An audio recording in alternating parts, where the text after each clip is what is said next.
Hello, Leonard W. Foy the third. I'm Natalie Foy, your moderator, and I just have one special question for you today. So, the first question is, please tell your audience about purchase and sales agreements. I'm so glad that you asked me that question. And before I dive right in and give you the answer to this question that you've asked me, I want to introduce myself. My name is Len Foy, and I am an attorney with a real estate practice. My office is located in Nashua, New Hampshire. I'm very close to the Massachusetts border, for those of you who might not be familiar with our geography here. So southern New Hampshire is very close to Massachusetts, not far from Maine, certainly part of lovely New England.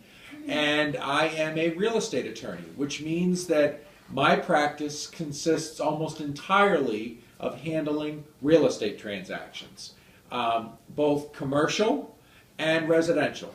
So again, I don't want to take anything for granted. I want to try to explain each and every constituent part of this discussion. A residential real estate transaction is typically a transaction involving a house or a multifamily not in excess of 4 units. So 4 units or fewer typically qualifies as a residential transaction. Anything commercial or industrial in nature, or anything with greater than 4 units, a 5 unit, a 10 unit, a 15 unit, those transactions are typically classified as commercial in nature. My practice is predominantly a residential real estate practice, but we do handle commercial real estate transactions and a sizable number of them. I have been practicing law for just about 20 years. I was actually admitted to practice law in the state of California back in 1995, and I've been practicing law ever since. And again, my office is located conveniently in Nashua, New Hampshire. More about that later. And my moderator, of course, is my wonderful daughter, Natalie Ann Foy, who has been acting in this capacity throughout this fascinating and captivating video series. That's me. Yes, that is you. And this is me.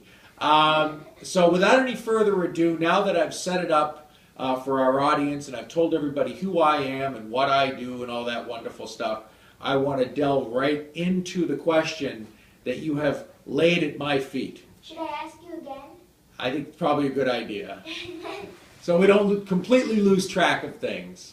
So, the question was, please tell your audience about purchase and sales agreements. I'm so glad you asked. So a purchase and sales agreement, where do I begin? Okay, anytime you purchase or sell a piece of real estate, regardless of whether it's commercial or residential in nature, that agreement, the terms of that agreement that is reached between the buyer and the seller, has to be set forth in writing. And again, I don't want to turn this into a lecture or a dissertation on this subject. I certainly don't want it to be boring or too educational. But it is required that for a valid real estate contract to exist, it must be in writing. And so the question becomes, this writing, this written contract, what is it? What's it all about? Well, for starters, we call it a purchase and sales agreement. Now, I think that's fairly universal. If you go to different states, you might see it called a contract to purchase. You might see it called a standard residential purchase and sales agreement. You might hear the abbreviation or the jargon P&S, and whenever you hear that, that's a buzzword. That's a shorthand expression, if you will, or an abbreviation for purchase and sales, P&S. But popularly, it's known as a purchase and sales agreement. This purchase and sales agreement identifies, amongst other things, the buyer, the seller, the price, when the transaction is going to occur, also known as the closing or the passing. In Massachusetts, we call it a passing because it's a passing of papers around the table.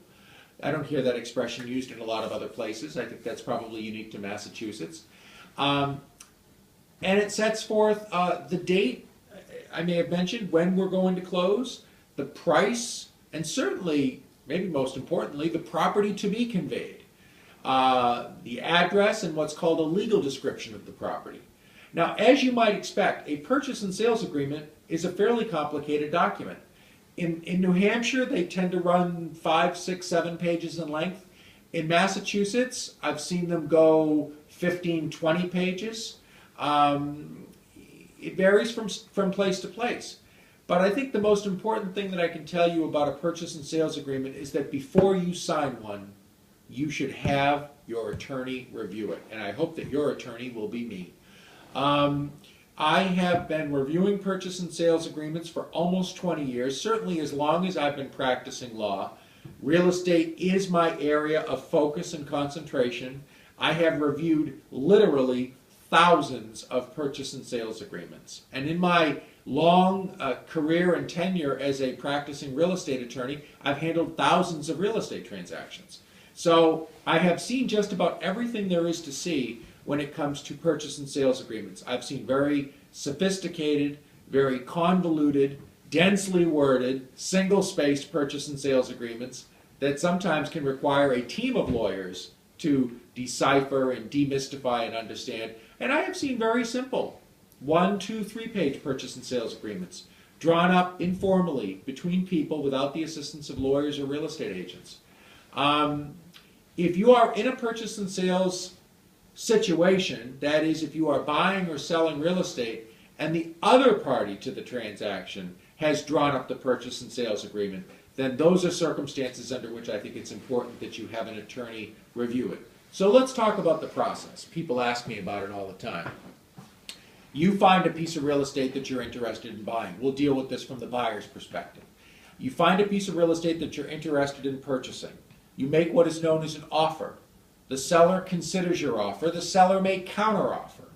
If the seller accepts your offer, or if the seller makes a counteroffer that you deem acceptable, and you are there and you at that time reach agreement, you are now the parties to a purchase and sales agreement, albeit a verbal agreement. Now comes the time to put the agreement in written form. In some states, we have a template or a form that gets filled out. In other states, purchase and sales agreements are drawn up by attorneys using, widely used templates that follow sort of a standard format. But nonetheless, purchase and sales agreements frequently contain a lot of provisions or clauses or paragraphs, if you will, that are beneficial to one party and potentially detrimental to the other. So if you are in the process of purchasing real estate, in the areas where we practice, and I'll probably close with that, then you should strongly consider hiring me, retaining me, if you will, to assist you with a comprehensive review, negotiation, and understanding and finalization or completion of the purchase and sales agreement. So I can be involved in any or all of those stages. I would say this: you should not sign a purchase and sales agreement if you have not had an attorney review it. Let's talk about cost. Cost is an issue that's always been very near and dear to my heart.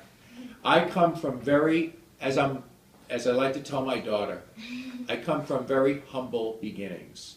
Where I come from, hiring a lawyer is a big deal, and most people don't have the money to do it. So throughout my career, I have always been very sensitive to the costliness of legal services and generally how unavailable they are to average people, middle-class people. I think most people would be pleasantly surprised to find out just how affordable legal services are when we're talking about the real estate transactions. So certainly, we've all had experiences working with lawyers and how expensive they can be. But again, I think most people would be pleasantly surprised to find out that hiring a lawyer to review a purchase and sales agreement is not thousands of dollars; it's hundreds of dollars, and not a lot of money.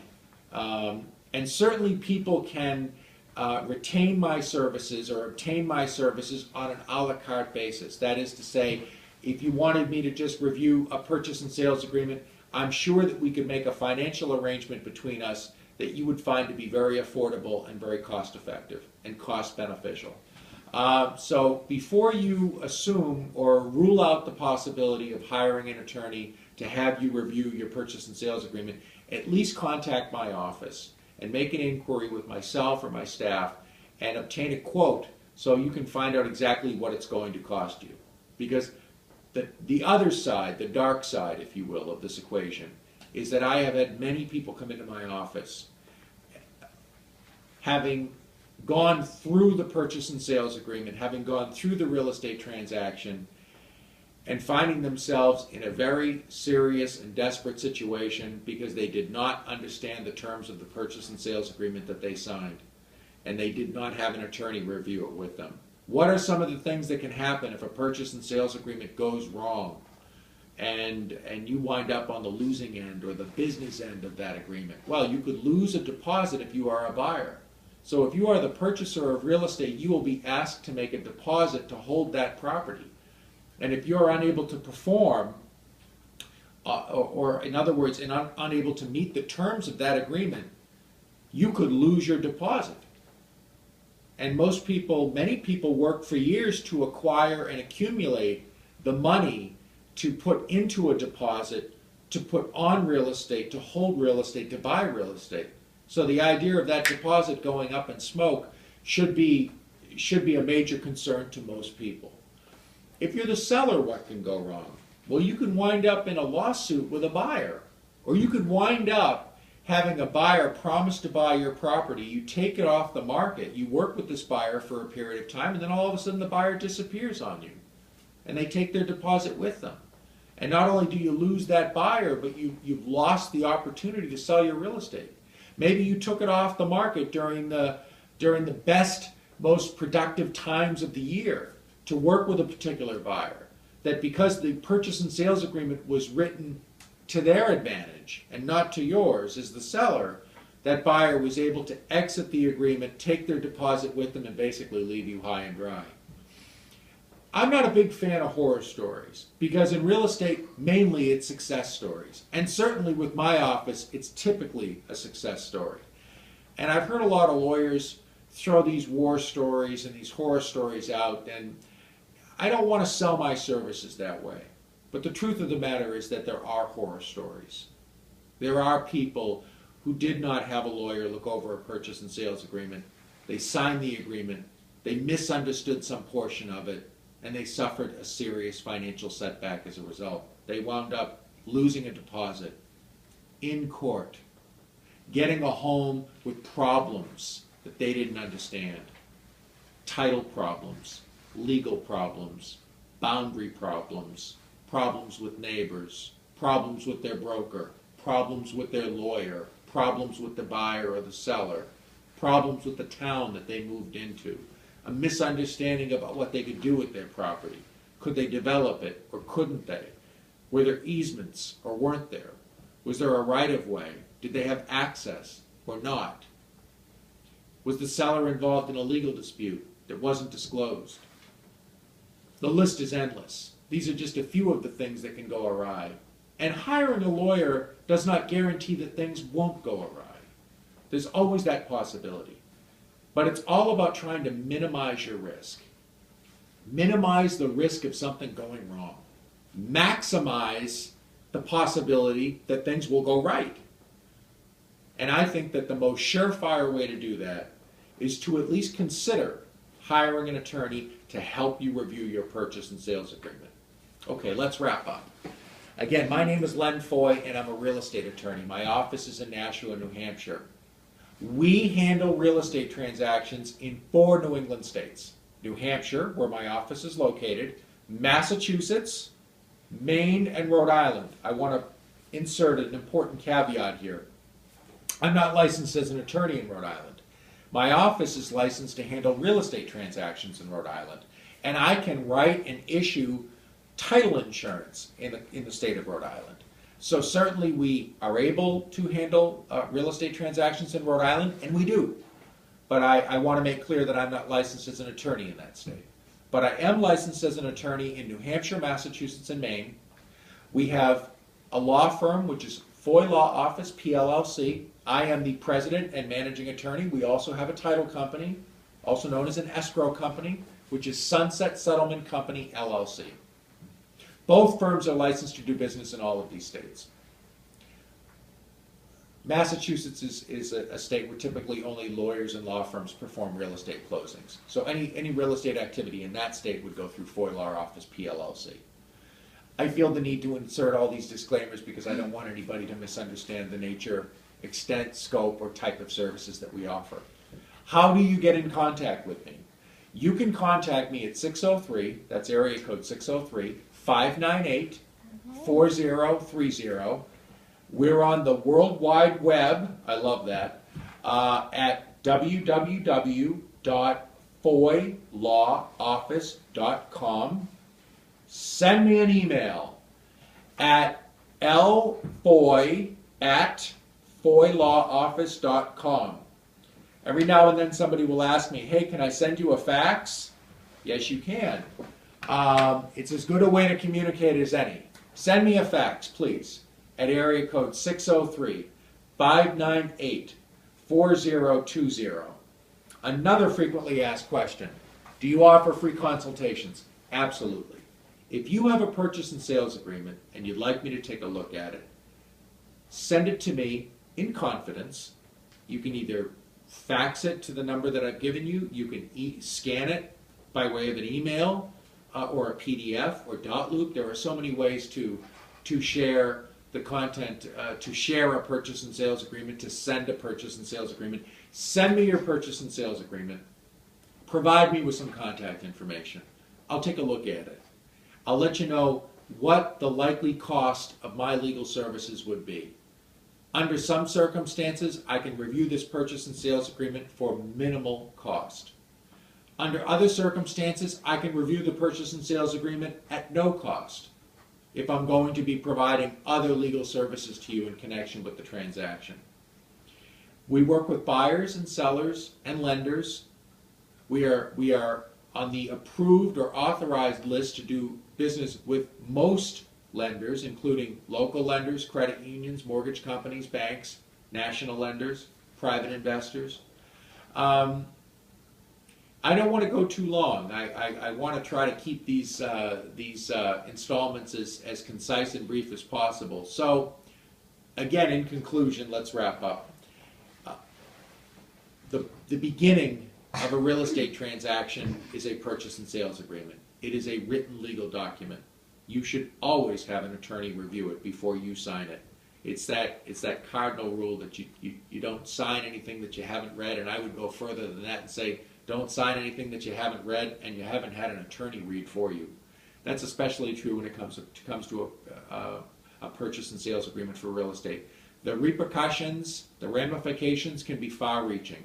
So before you actually put the pen to paper, reach out to an attorney, a qualified, experienced attorney, and have them go through that important legal document with you so that you know what your obligations are, what your responsibilities are, what the other side is obligated to do, and what their responsibilities are.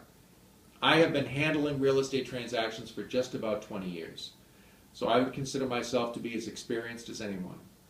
I hope to hear from you, and I look forward to being your real estate attorney.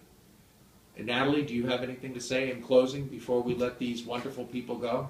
Well, this is totally off subject. No problem. But I have a loose tooth. A loose tooth. Well, I guess I should say that I don't handle anything in the dental world. I defer to our dentist for that. So I'm not sure that I can offer you anything for your loose tooth, except that... I'm sort of regretting telling you that I have one, because now I know that you're going to do it the Three Stooges way by tying a string to the doorknob and to my tooth and then slamming the door. But because I don't think we want people to get the wrong idea. I think it's important to point out that we've joked about that many times, but we've never actually done it the Three Stooges way. Well, okay, you have a loose tooth, and we've had a long day, so it's probably a good idea that we move, as Dad likes to say, we move on to the next thing. But Natalie, thank you so much for serving as moderator. loose tooth and all. You did a wonderful job. And I'm just going to say good night, everybody. And what are you going to say, Natalie? I have to say, "До свидания." That's Oh. Russian for goodbye. And we have an important holiday coming up in a couple of days, so I think we'd be remiss Happy if Thanksgiving. we didn't wish people a wonderful, happy, safe, and family and wonderful Thanksgiving with your families. Okay, thank you. So long, everyone. Peace.